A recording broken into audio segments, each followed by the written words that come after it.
Estou aqui com o Silvio para a gente, né, fazer uma sessão de pergunta e resposta, né, satsang, pergunta e resposta. Pelo menos eu imagino, né, Silvio? Você vai querer falar de futebol, de política, de Vedanta. Não, professor, é assim, primeiramente eu quero agradecer muito de fazer parte aí, né? Deixa eu falar rapidinho. Eu via antes os vídeos disponíveis do Vedanta Brasil no YouTube. Eu ficava desejando um dia fazer parte aí, até que eu mandei o e-mail. A Rutinha me respondeu muito gentilmente, e aí e cá estou, né? Hum. Bem-vindo. Eu tenho uma história de trajetória assim, nada tão profunda na minha vida, mas que foi me conduzindo. Eu já li muitos padres do deserto no passado, nessa minha busca, eu frequentei duas ordens sufis, enfim, um pouco de yoga também, e, enfim, e acabei chegando aqui. E o que Mas eu eu me posso sinto fazer por meio, você hoje, Silvio? eu me sinto meio carente de o aspecto devocional. Uma vez eu vi num vídeo vocês dizendo aí, acho que o Fábio, né? Porque eu conheço o Fábio dos vídeos dele também, daquele bate-papo Vedanta, tanto que eu assistia, que eu adorava, que parece que o professor de vocês, o professor James, né? Ele também pediu para ele queria alguma coisa devocional e tal. Eu queria falar um pouquinho sobre isso, depois um pouquinho de sua Dharma, né? Ok.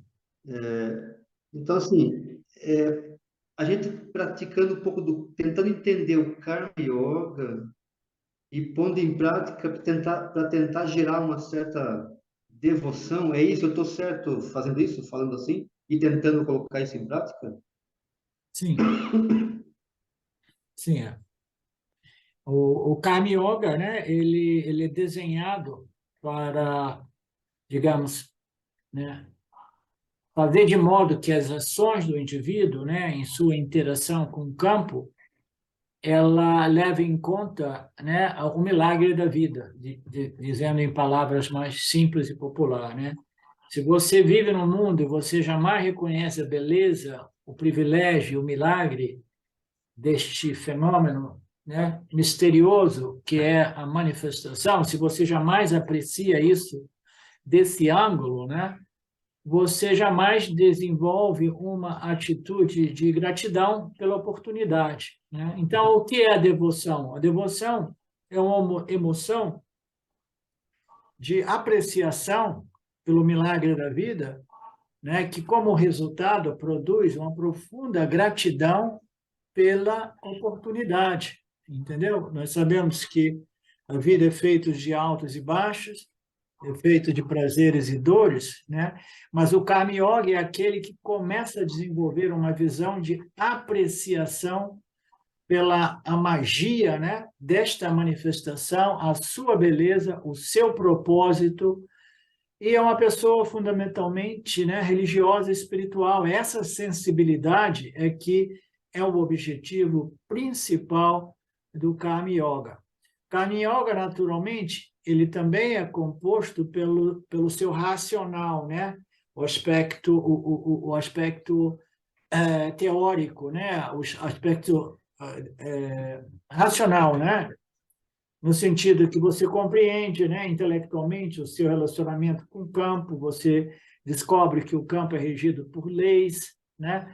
E entre essas leis existem as leis éticas, morais, kármicas, psicológicas, e observando essas leis, a gente começa a observar as nossas ações, né, e as nossas palavras, porque nós compreendemos um outro elemento que antes éramos totalmente ignorantes, que é o Dharma, né? O Dharma, esta harmonia cósmica na qual todos os seres vivos vivem em perfeita ordem, com exceção dos seres humanos, devido ao problema nosso, que é o livre-arbítrio, a capacidade de escolher. Na hora que a gente tem essa liberdade de escolha, a gente tem a possibilidade de escolher tomar decisões que não são realmente em harmonia com esta ordem cósmica. entendeu? Então, o Karma Yoga é a observação de tudo isso que requer esse conhecimento profundo, né? Mas que precisa frutificar como este sentimento de gratidão profunda, né? Pela oportunidade de fazer parte do milagre desta vida, né? Então, é muito simples, mas, ao mesmo tempo, né, é um romantismo devocional que muitas pessoas não desenvolvem. E aí, Silvio, eu quero dizer alguma coisa neste sentido também. É que não todas as pessoas têm este temperamento romântico devocional em relação ao Criador e à criação, entendeu? Então, eu conheci diversos yanis, diversos, digamos assim, vedantinos, né, em torno ao meu primeiro professor de Vedanta, que foi o James, e eu encontrava muitas pessoas que eram meia secas, né, deste aspecto, deste temperamento, né, romântico devocional, né? Então, a primeira coisa que nós precisamos observar é a configuração de cada um de nós. Alguns de nós somos feitos, né, com essa composição, essa configuração das três energias, nós somos feitos com um aspecto, né, emocional, o centro emocional é mais desenvolvido, então a pessoa ela se torna mais sensível ao que a beleza, a poesia, né, a arte, e no final das contas ela sempre se sente mais sensível, né? Não somente aos outros, desenvolvimento de empatia, mas se sente mais sensível em respeito do milagre da vida como um todo, né? Então, é um temperamento. Imagine um indivíduo cuja mente, o intelecto, né, o corpo sutil, o que nos faz o Jiva Atma, né, esta consciência refletida como a entidade experienciadora, que fundamentalmente é pura consciência, mas ela aparece como um indivíduo, aparece como a consciência humana. Essa consciência humana ela tem diversos centros ou funções dentro de si, né? Então, tem o aspecto emocional, tem o aspecto cognitivo, tem o aspecto memória, o centro de memória, né? Tem o centro do ego, aquele que se identifica como fazedor, né? Tem o centro dos pensamentos. Então, tudo isso é parte deste Atma do Jiva, desse Jiva Atma, né? E tem pessoas que têm o centro emocional mais sensibilizado, mais desenvolvido, entendeu? Existe, em geral, uma ideia equivocada de que os vedantinos e os yanis, eles não são pessoas devocionais, que eles carecem da devoção, né? Desse aspecto mais emocional, romântico, né? Em relação à vida, em relação a Deus, né? Mas esta é uma noção equivocada, né? É uma noção equivocada. Naturalmente, o vedantino e os yanis, eles não são excessivamente românticos, como são os bhaktas dualistas. Os bhaktas dualistas são aqueles que se relacionam com o Criador Ishvara, né? E eles são extremamente românticos, né? E eles ficam tão envolvidos nesse relacionamento que jamais transcendem este relacionamento dualista, né? Não, o caso nosso, os vedantinos e os yanis, né? Nós dizemos que amar a Deus, esse relacionamento com Deus é importantíssimo, né? Abandonar a nossa dependência do mundo, movê-la para a dependência de Ishvara, até que a gente possa transcender essa dependência do Criador, como nós vimos em nossas últimas aulas do Gita, né? E se tornar totalmente independente, né? Ou autossuficiente, né? Sem depender nem do mundo, né? Nem do Criador e nem de nada mais, porque eu sou Satchitananda, eu sou consciência de existência, eu sou o substrato, né, de Ishvara, Jiva e Jagata, né? Então, existem pessoas e pessoas, indivíduos e indivíduos, e alguns delas têm isso, né? Em geral, né, os yanis e os vedantinos, eles seguem o caminho intelectual da compreensão, né? Então, isso faz deles, né, pessoas menos excessivamente românticas e emocionais, entendeu? Quando você vai num círculo, vedântico, né? Você não encontra aquelas pessoas que estão ali assim, né? E de repente lágrima nos olhos, né? De devoção, de amor, né? Porque ele lembrou do Criador ou porque está diante da estátua, né?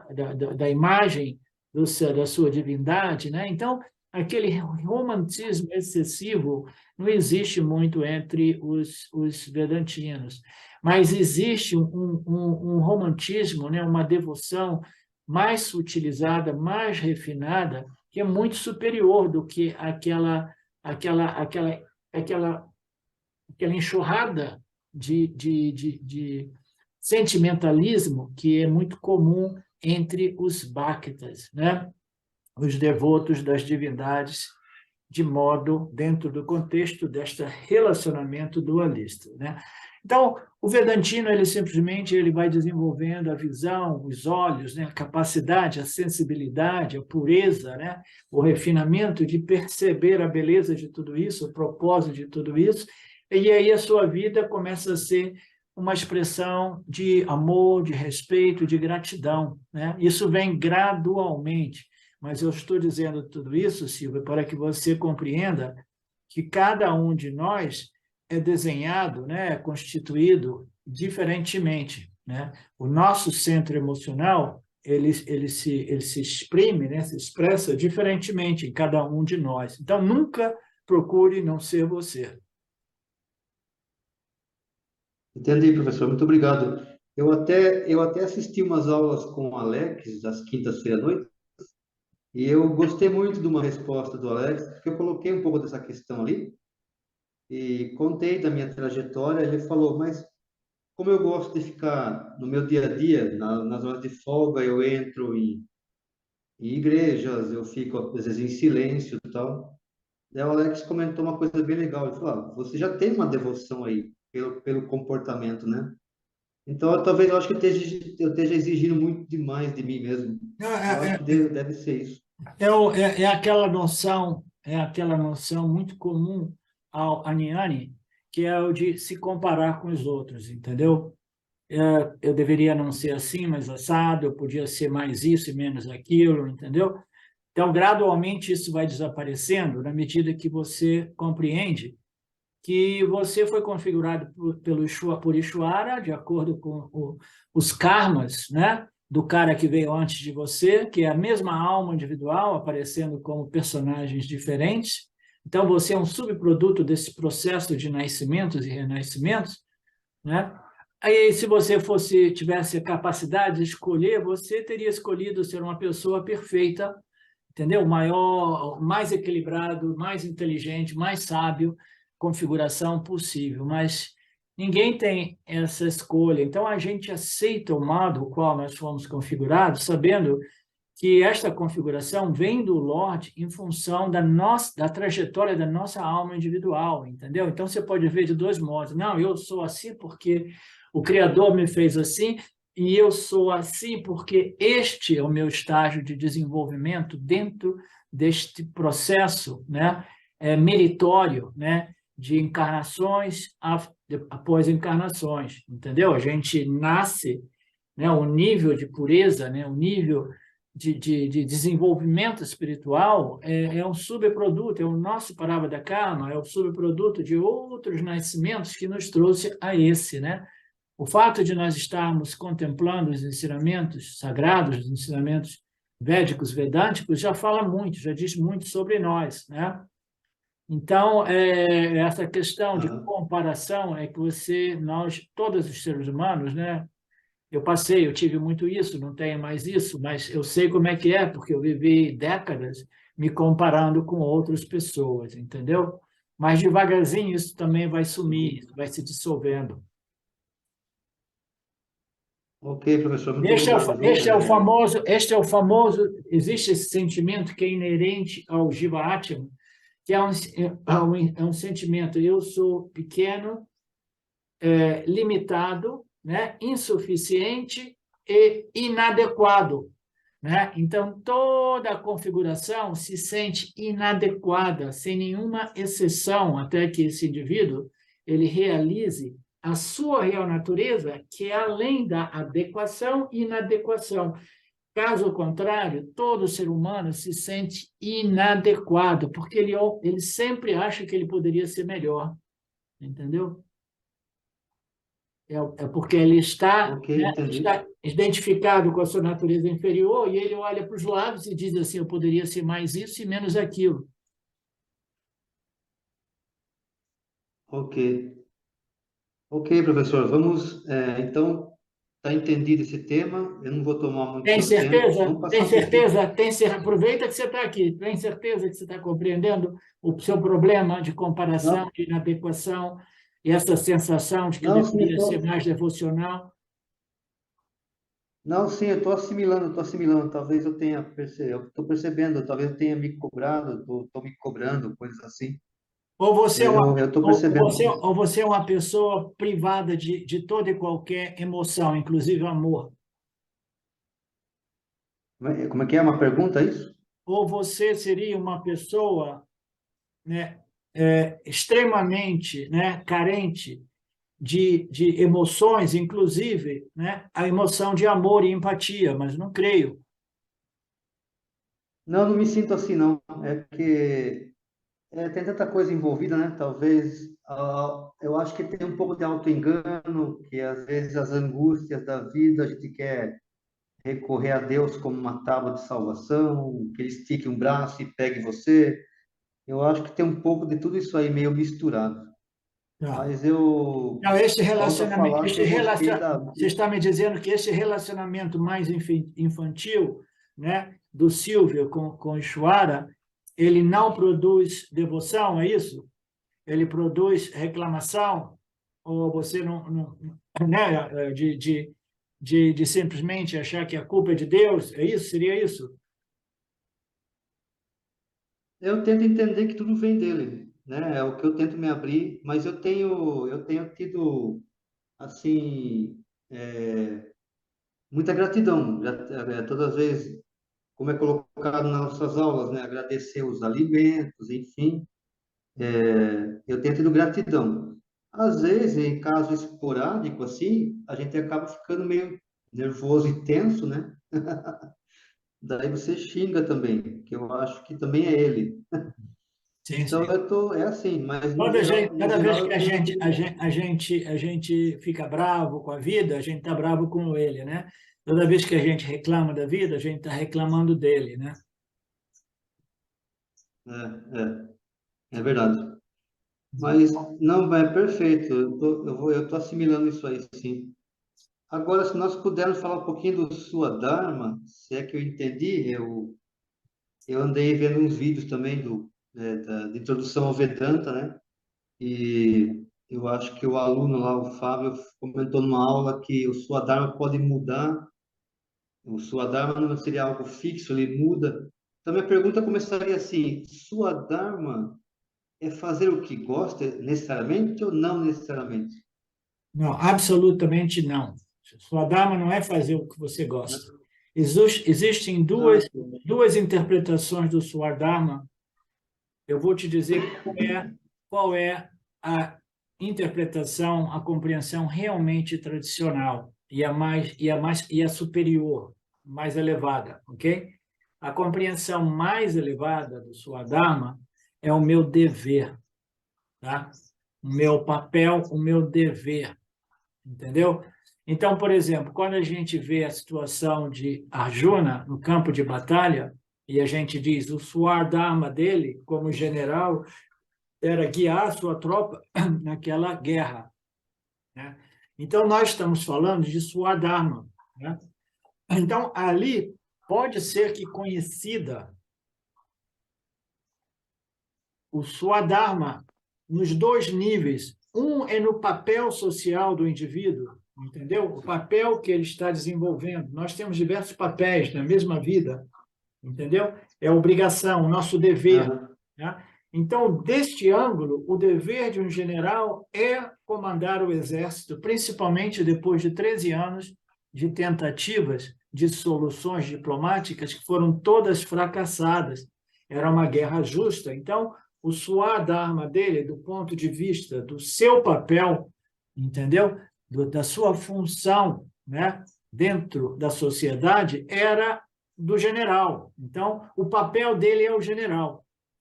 Mas suponhamos que ele fosse um general ali, mas, na verdade, na essência dele, né, ele acabou sendo um general, mas por uma questão de família, né? Ele era de uma família de reis e príncipes, e o pai dele forçou ele a ser o general, ele aprendeu a arte da guerra, ele se tornou um general, mas dentro dele ele sempre se sentiu um artista, né? Então, não sempre esses dois aspectos do Swadharma estão juntos, né? Então, o Arjuna, por exemplo, ele era, né, o papel dele como general, o Swadharma dele é aquele de comandar o exército na luta, mas a essência dele, né, o aspecto dele, né, como se diz assim, o condicionamento dele, ou a configuração de vasanas que ele trouxe de outras vidas e que foi desenvolvido nessa encarnação, é de ser um guerreiro também, entendeu? Então, o que é importante compreender é que Swadharma, na tradição mais absoluta, significa o nosso papel, o nosso dever, a nossa obrigação, ok? Eu dei o exemplo do Arjuna, supondo que o Arjuna, né, fosse fundamentalmente de natureza romântica artística, né? E agora ele aparece no papel de general. Então, ele tem que sacrificar esse temperamento romântico artístico, porque o papel, o Swadharma, do ponto de vista do papel na sociedade, é mais importante do que a sua tendência, entendeu? Mas a sua tendência aparente a nível mais profundo, entendeu? Então, eu vou dar um exemplo que clarifica muito bem isso. Suponhamos que você tenha nascido numa família, né? E aí, nesta família, o seu pai tinha um açougue, e ele sabia, né? Como é que se diz? Butcher, cortar o animal, dividir os cortes, etc. Então, a arte dele era de ser um butcher, né? Um açougueiro, né? Mas você, desde novo, não quis seguir aquela profissão porque você tinha um outro temperamento. Você era um filósofo, ok? Como temperamento, né? Ou você era um poeta, né? E você vira para o seu pai, pai, você me desculpa, mas não é a minha, né? Eu vou seguir o meu talento natural, essa minha tendência natural. Eu nasci com essa tendência, eu sempre quis ser um poeta, né? E seu pai vai dizer, tudo bem, meu filho, eu seguro aqui, né? Eu sou o chefe da família, o provedor da família, você segue o seu caminho aí e tudo bem, né? Então, você tem 18 anos, o seu pai já tem ali 35, 40, né? E aí, no dia seguinte, seu pai tem um infarto e falece.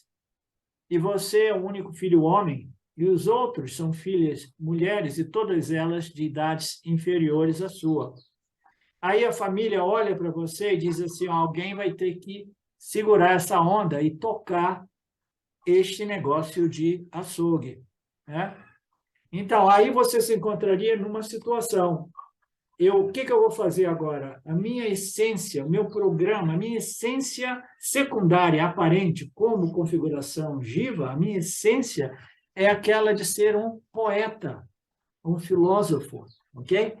Mas agora, um outro aspecto do meu karma, do meu Parabhara Karma, que é a minha circunstância de vida, diz que o meu dever é ser o provedor da minha família. Eu não posso deixar a peteca cair simplesmente, né, para o meu benefício pessoal, né, porque a minha tendência é aquela de escrever poesias, entendeu? Então, neste caso, o Swadharma, do ponto de vista do nosso dever, do nosso papel, da nossa obrigação social, ele tem que override, né? Eu não sei bem como dizer override em português, ele supera, entendeu? Ele supera o seu Swadharma do ponto de vista da sua tendência, da sua predisposição, entendeu? Das suas vasanas. A obrigação, o dever supera as tendências das suas vasanas, porque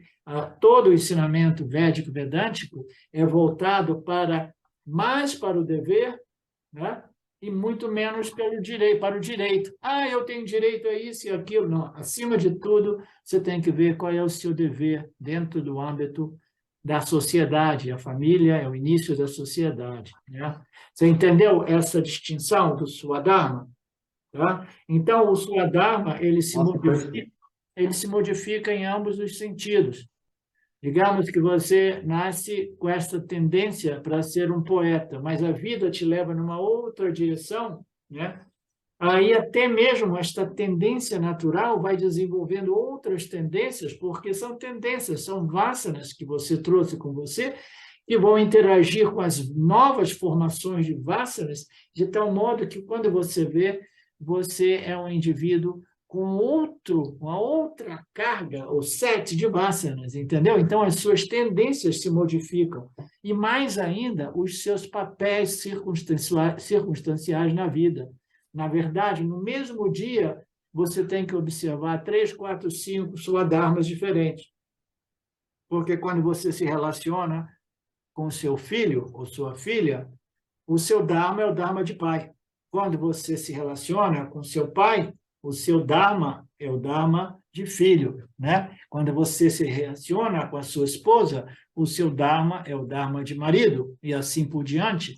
Então, esses papéis, né? Esses deveres, né?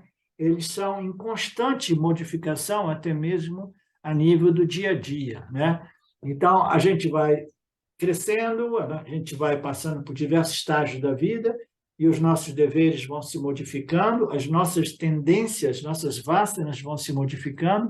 É um fenômeno em constante modificação, mas o que é importante compreender é que o meu dever é superior, o meu swadharma, do ponto de vista do meu dever, é superior ao meu swadharma, do ponto de vista da configuração das minhas vasanas ou tendências. Nossa, professor, o negócio é incrível isso aí, incrível, nossa, incrível, incrível. Então, ainda bem que nós estamos gravando este bate-papo, e aí depois você pode revê-lo, entendeu? Entende? Porque às vezes, de acordo com as circunstâncias da vida, a gente começa a ter uma certa tendência de querer, de repente, eu vou embora para alguma comunidade no meio do mato e vou ficar tranquilo por lá. Assim, talvez seja meu sua dharma, seja isso. É. Né? Entendeu? Então, Mas veja bem, tem um exemplo que ultimamente eu apresentei diversas vezes, né, da quando nós estamos, né, estudando o Bhagavad Gita, né? Eu tenho dado o exemplo do Ramana Maharaj. Qual era o Swadharma do Ramana Maharaj naqueles dias, do ponto de vista do dever? Ele estava no papel de estudante e no papel de filho, né? Ele era um garoto de 16, 17 anos. Então, ele estava exercendo o papel de estudante e de filho. Qual é o dever de um estudante? É estudar, né, e assimilar o processo de educação, de ensinamento. Qual é o dever de um filho? Né? Obedecer às diretrizes dadas pelos pais. Né? Então, ele quebrou esses dois deveres dele, obrigações dele. Por quê? Porque o outro Swadharma dele, que era uma coisa tão profunda, entendeu? Compeliu a ele de chutar o pau da barraca, como a gente diz, abandonar a escola e abandonar a família, deixando uma simples nota dizendo: não procure por mim, porque eu estou indo na direção do meu pai. Ele foi lá para a montanha do Lord Shiva, no sul da Índia. Então, ele chutou o balão, aparentemente, ele violou, né, o Swadharma do ponto de vista do dever dele como estudante e filho, mas no quadro geral da situação, entendeu? Da equação completa, ele não violou nada. Muito embora ele tenha feito aquilo devido a esta tendência mais intrínseca, que foi aquela vassana espiritual monstruosa que ele tinha. Ele não fez isso através de um movimento do ego. Ele fez isso através do movimento do divino, entendeu? Então, ele aparentemente ele violou sua dharma porque ele preservou essa tendência natural, mas não foi simplesmente pelo seu mero prazer, foi alguma coisa muito além dele, entendeu? Então, muitos anos mais tarde, as pessoas iam visitá-lo em Arunachala, no ashram, e uma vez foi uma pessoa lá que já estava vestido exatamente como ele, né, com aquela fraldona branca, e estava vestido e com a cabeça raspada, que nem Ramana Maharaj, né? Aí essa pessoa quis um contato com o Bhagwan e falou para ele: Bhagwan, eu estou aqui porque eu estou seguindo o seu caminho, né? Eu já abandonei a minha empresa, a minha indústria, deixei tudo com meus filhos, né? Eu renunciei tudo e eu já estou aqui. Vou ocupar uma das suas cavernas aqui e vou viver eternamente aqui, entendeu? Fazendo o self-inquiry, né? E eu gostaria das suas bênçãos, né? Porque eu abandonei tudo, abandonei família, negócios, para vir para cá, para seguir o seu caminho. E aí o Ramana Maharaj respondeu para ele, como sempre, né? De modo simples e muito sábio. Ele diz: se a força que me tirou da sociedade, que me tirou da minha família, que me tirou do dever de filho e de estudante, se a força que me tirou de tudo isso, né, for a mesma força que está movendo você para este momento e esta caverna que você encontrou, siga esta força, siga este movimento. Então, ele deixou assim para o cara. E agora o cara, imagina a situação do cara: meu Deus, será que este movimento está vindo desta força suprema ou está vindo do meu ego espiritual, que está querendo fugir da família ou abandonar as minhas responsabilidades, muito embora eu possa abandoná-la porque eu já sou mais ou menos bem resolvido economicamente, mas será que realmente eu estou simplesmente imitando ou é um movimento genuíno, né? Então, isso só para apresentar uma dimensão da complexidade ainda maior do Swadharma, porque não é uma ciência exata, não é como 2 mais 2 mais 3 são 7, né? Existem muitas nuances, né? Ok, professor. Nossa, é incrível, mais uma vez, eu acho incrível isso aí. Clareou muito, muito. Eu sei, eu conheço um pouco da vida do santo, de Arunachala, sei. Nossa, é incrível. Professor, o que eu queria ver basicamente era isso. Eu não sei se podemos conversar mais um pouco, mas eu estou tranquilo agora, Ok, me dou por satisfeito. ok. Se eu não posso servir você agora, eu tenho que servir as minhas galinhas e limpar meu galinheiro, porque essa semana eu estou sem caseiro. Então eu vou para lá, vou para o galinheiro. Professor, olha, muito obrigado mesmo. Desculpa se eu incomodei aí. Que Então, isso? namastê, Eu obrigado. estou aqui para isso, tá? Namastê, um abraço. Então, namastê. Obrigado pela colaboração. Esse vídeo vai ser postado, né? E vai beneficiar outras pessoas também, tá? Om Ok, então até a próxima aula.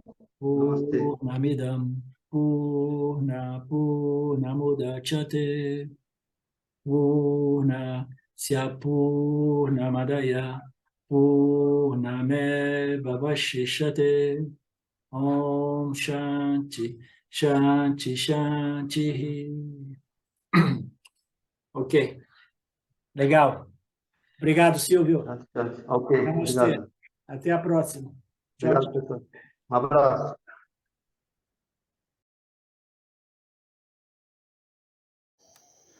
Saudações. Eu quero aqui deixar um pequeno testemunho.